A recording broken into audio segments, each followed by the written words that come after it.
ഗുരുവായൂർ ക്ഷേത്രം തുടങ്ങിയ പരാമർശങ്ങൾ ഉൾക്കൊള്ളിച്ച് വീഡിയോ ഇറക്കിയ ബി.ജെ.പി. നേതാവ് ബി ഗോപാലകൃഷ്ണൻ ഇന്നലെ മുതൽ വാർത്തകളിലും ചർച്ചകളിലുമെല്ലാം താരമാണ്.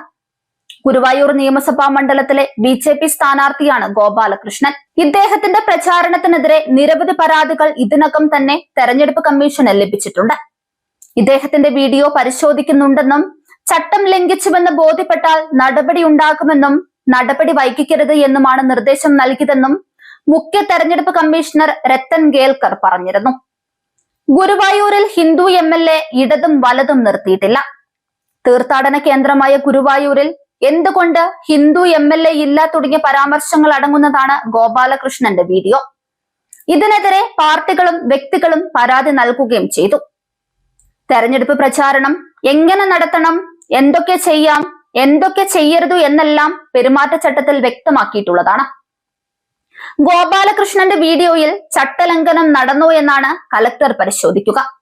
പിന്നാലെ ഗോപാലകൃഷ്ണനെ ന്യായീകരിച്ച് ബി.ജെ.പി. സംസ്ഥാന അധ്യക്ഷൻ രാജീവ് ചന്ദ്രശേഖർ എത്തിയതും വലിയ വാർത്തയായി. ഗോപാലകൃഷ്ണൻ പറഞ്ഞ കാര്യങ്ങളിൽ യാതൊരു തെറ്റുമില്ലെന്നും അദ്ദേഹം ആർക്കെതിരെയും വിദ്വേഷം പ്രചരിപ്പിച്ചിട്ടില്ല എന്നുമായിരുന്നു രാജീവ് ചന്ദ്രശേഖറിന്റെ വാദം. ഗുരുവായൂരിൽ വിശ്വാസിയായ ഒരു എം.എൽ.എ വേണമെന്നാണ് ഗോപാലകൃഷ്ണൻ ആവശ്യപ്പെട്ടതെന്നും ഇത് എങ്ങനെയാണ് വിദ്വേഷ പരാമർശമാകുന്നത് എന്നും അദ്ദേഹം ചോദിച്ചിരുന്നു. കെ.എം. ഷാജി മതമാണെന്ന് പറയുന്നതാണ് തെറ്റെന്നും രാജീവ് ചന്ദ്രശേഖർ കൂട്ടിച്ചേർത്തു. തെരഞ്ഞെടുപ്പ് പ്രചാരണത്തിനിടെ സ്ഥാനാർത്ഥിയെ തളർത്താനുള്ള നീക്കമാണിതെന്നും ബി.ജെ.പി. നേതൃത്വം ആരോപിക്കുകയാണ്. അങ്ങനെ മൊത്തത്തിൽ മെഴുകി വെളുപ്പിക്കാനുള്ള ശ്രമങ്ങളാണ് നടന്നത്. ഈ പറഞ്ഞത് ഒരു CPM അനുഭാവിയോ ഒരു കോൺഗ്രസ് അനുഭാവിയോ ആയിരുന്നെങ്കിൽ രാജീവ് ചന്ദ്രശേഖർ കണ്ണടച്ച് സപ്പോർട്ട് ചെയ്യുമായിരുന്നു എന്നാണ് ഉയർന്നു വരുന്ന ഒരു ചോദ്യം.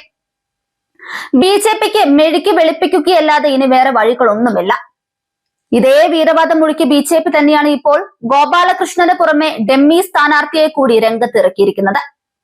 തൃശൂർ നോർത്ത് ജില്ലാ സെക്രട്ടറിയായ KR ബൈജുവാണ് ഡെമ്മി സ്ഥാനാർത്ഥി. ഗോപാലകൃഷ്ണനും KR ബൈജുവും നാമനിർദ്ദേശ പത്രിക നൽകി. കഴിഞ്ഞ അരനൂറ്റാണ്ടായി അമ്പലക്കൊള്ളക്കാരുടെ തടവറയിലായ ഗുരുവായൂരിന്റെ മണ്ണിനെ മോചിപ്പിക്കാനാണ് ഞാൻ വന്നിരിക്കുന്നത്. ഇന്നും 48% ഹൈന്ദവ ജനസംഖ്യയുള്ള ഗുരുവായൂരിൽ കഴിഞ്ഞ 50 വർഷമായി ഒരു ഹിന്ദു എം.എൽ.എ ഇല്ല. ഇടതനും വലതനും ഹിന്ദു സമൂഹത്തിൽ നിന്നുള്ള സ്ഥാനാർത്ഥിയെ പോലും നിർത്തുന്നില്ല എന്നായിരുന്നു ഗോപാലകൃഷ്ണന്റെ പരാമർശം.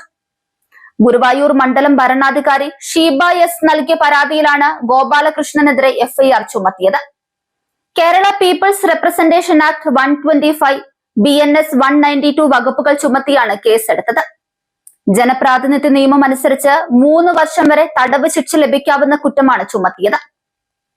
വിവിധ സമൂഹങ്ങൾ തമ്മിലുള്ള സൗഹാർദ്ദം തകർത്ത് വിഭാഗീയതയുണ്ടാക്കാൻ ശ്രമം, മതവികാരം ഉദ്ദീപിപ്പിച്ച് തെരഞ്ഞെടുപ്പ് പ്രചരണം നടത്തി എന്നിങ്ങനെയുള്ള കുറ്റങ്ങളാണ് FIR-ൽ ചുമത്തിയിരിക്കുന്നത്.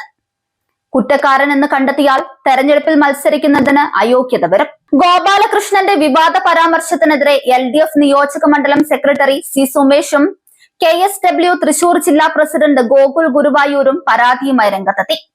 ഗുരുവായൂരിന് വേണ്ടി ഒന്നും ചെയ്യാത്ത പാർട്ടിയുടെ പ്രതിനിധിയായ ഗോപാലകൃഷ്ണൻ വിദ്വേഷ പ്രസ്താവനയിലൂടെ വർഗീയ ചേരിതിരിവ് സൃഷ്ടിക്കുകയാണെന്ന് ചൂണ്ടിക്കാട്ടി സുമേഷ് തെരഞ്ഞെടുപ്പ് കമ്മീഷന് പരാതി നൽകുകയാണ് ചെയ്തത്. ഗോപാലകൃഷ്ണനെ അയോഗ്യനാക്കണമെന്നാവശ്യപ്പെട്ട് ഹൈക്കോടതിയിൽ റിട്ട് ഫയൽ ചെയ്യുകയാണ് ഗോകുൽ ചെയ്തത്. ഗോപാലകൃഷ്ണൻ പറഞ്ഞത് തെറ്റല്ല എന്ന് ബോധ്യമുണ്ടെങ്കിൽ ഡെമ്മി സ്ഥാനാർത്ഥി എന്തിനാണ്? അപ്പോൾ സംഗതി പാളിയെന്ന് ബി.ജെ.പിക്ക് മനസ്സിലായിട്ടുണ്ട് എന്ന് വേണം കരുതാൻ. തള്ളിമറിക്കുന്നതിന് മുൻപ് തെരഞ്ഞെടുപ്പ് ചട്ടങ്ങൾ കൂടി അറിയുന്നത് നല്ലതായിരിക്കും.